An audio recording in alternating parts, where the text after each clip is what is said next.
ইসলাম কাকে বলা হয়, ইহসান কাকে বলা হয়।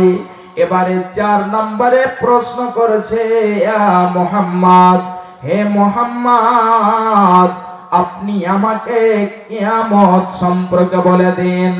আখবিরনি আনিস সাআ, হে মুহাম্মদ, আপনি আমাকে দয়া করে কিয়ামত সম্পর্কে বলে দিন।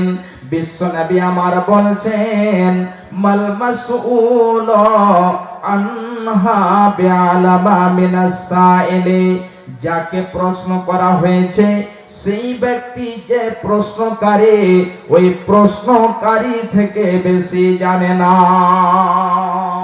যে মতো আপনি জানেন না, কিয়ামতের জ্ঞান আপনার কাছে নেই, ঠিক ওই মতোই আমিও জানি না, অর্থাৎ প্রশ্নকারী থেকে বেশি আমি জানি না।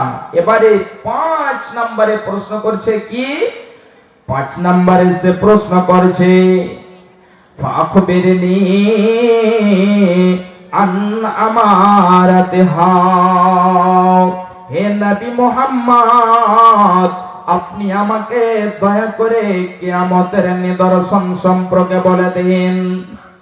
বিশ্ব নবী আমার বলছেন, হে ব্যক্তি শুনে নাও, আনতালিদাল আমাতু রাব্বাতাহা ওয়া আনতারাল হুফাতাল উরাতাল আলাতা রিয়া আস-সাই ইয়াতাতাওয়ালুনা ফিল বুনিয়ান।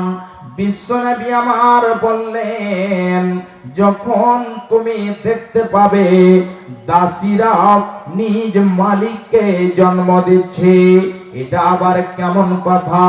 নিজে দাসী হবে এবং সে দাসী হয়ে নিজ মালিককে কি করে জন্ম দিতে পারে?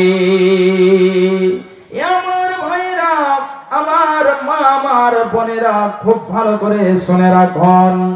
এটার কয়েকখানা ব্যাখ্যা করা হয়েছে। এর মানে হলো, 1 নম্বরে বলছেন, যখন মানুষেরা নিজের মায়ের অমান্য করবে, মাকে মার দেবে, মাকে বকা দেবে, মাকে খেতে দেবে না, মায়ের যখন অসম্মানী করবে, তখন ভেবে নেবে যে কিয়ামত তাড়াতাড়ি চলে আসবে। আমার ভাইজান, আমার মায়েরা, আমার বোনেরা, যদি মায়ের অসম্মানী করে থাকেন, মায়ের যদি নাফরমানি করে থাকেন, মাকে যদি বকা দিয়ে থাকেন, মাকে যদি খেতে না দেন, মায়ের যদি অমান্য করে থাকেন, আর মা আপনার প্রতি যদি নারাজ হয়ে আপনার জন্য বদদুয়া করে দেয়, তাহলে এই বদদুয়া আপনার জন্য আল্লাহ রাব্বুল আলামিনের দরবারে কবুল হয়ে যাবে। একটি হাদিস আপনাদেরকে আমি তুলে দিচ্ছি, খুব ভালো করে শুনুন। রাবী হচ্ছেন হযরত আওয়াম বিন হাওসাব। তিনি বলছেন যে আমি একদা আসরের নামাজ পড়লাম এবং আসরের নামাজ পড়ে আসরের সালাত আদায় করে আমি সওয়ারিতে সওয়ার হয়ে যেন বাড়ি থেকে বের হয়ে পড়লাম।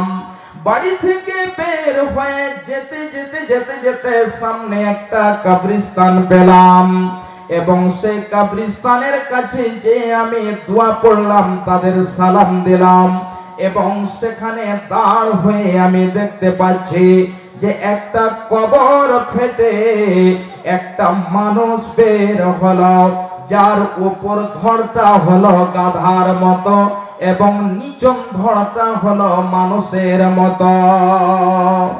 উপর দিকটা হলো গাধার মতো এবং নিচন দিকটা হলো মানুষের মতো। এই দৃশ্যটা দেখে আমি যেন অবাক হয়ে গেলাম যে এটা কেমন করে হতে পারে? এটা আমি কি সত্যি দেখলাম, না আমি এটা মিথ্যা দেখলাম, আমি এটা স্বপ্নে দেখলাম? এবারে যখন আমি এই সব দৃশ্যগুলো দেখলাম। হঠাৎ করে একদিকে আমি একজন যেন মহিলাকে দেখতে পেলাম। সেই মহিলাটিকে যে জিজ্ঞাসা করলাম যে এ আমার মা, আপনি একটু বলুন তো, আমি তো এই দৃশ্যটা দেখলাম, তাহলে এই দৃশ্যটা কি সত্য না মিথ্যা আপনি বলুন। এমন সমাতে সেই মহিলা বলছে, বেটারে শোনাও, তুমি যে দৃশ্যটা দেখেছো এই দৃশ্যটা হলো সত্য। এই জন্য ওই মহিলাটি যেন আবার দেখাচ্ছে, বেটা ওই যে দেখো, ওই যে একটি ভাঙা বাড়ি রয়েছে, ওই বাড়ির ভেতরে একজন বৃদ্ধা মহিলা রয়েছে। এই ছেলেটি হলো ওই বুড়ি মহিলার, বৃদ্ধা মহিলার ছেলে, তার সন্তান।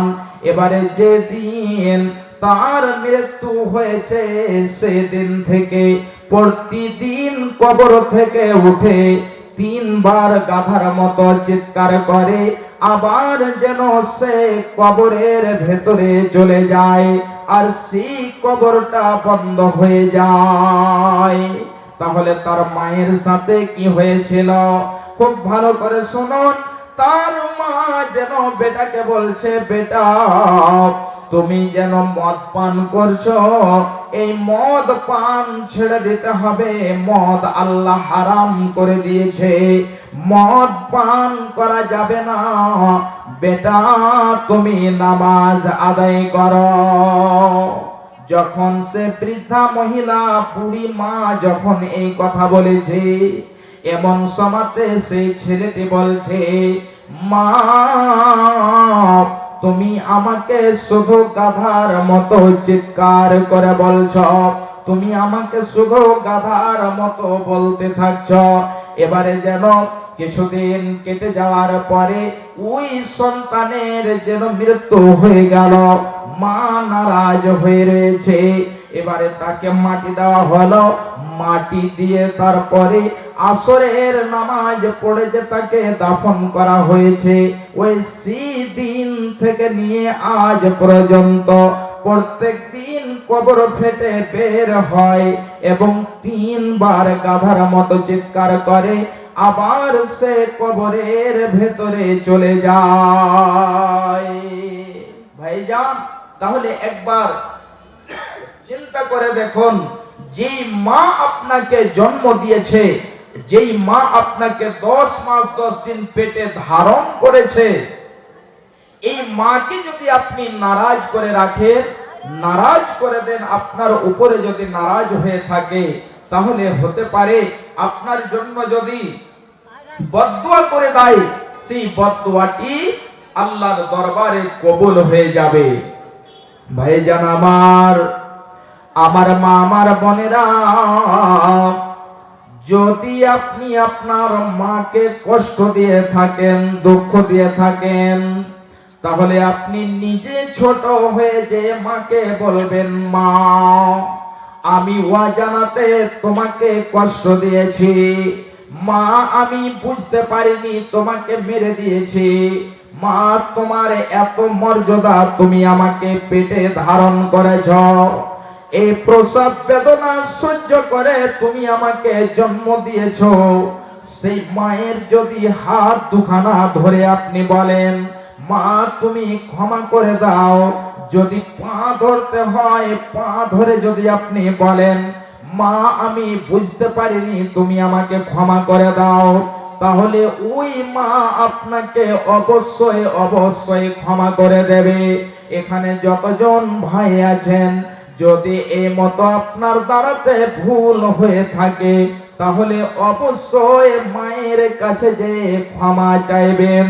এই জন্য এই মা আপনাকে কত কষ্ট করে যেন লালন পালন করেছে।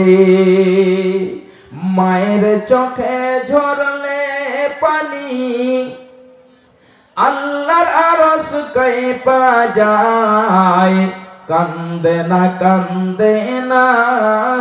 যেন মাই, কান্দে না যেন মাই। মায়ের চোখে ঝরলে পানি আল্লাহর আরশ কাঁপা যায়। কান্দে না যেন মায়, কান্দে না যেন মায়। অতি দুঃখ কষ্ট সয়ে আদর সোহাগ দিয়ে শিশুকাল যত্ন করে লালন করে মায়, লালন করে মায়। অতি দুঃখ কষ্ট সয়ে আদর সোহাগ দিয়ে শিশুকাল যত্ন করে লালন করে মায়। সেই মায়ের কষ্ট কেহ দিও না এই দুনিয়ায়। কান্দে না যেন মায়, কান্দে না যেন মায়।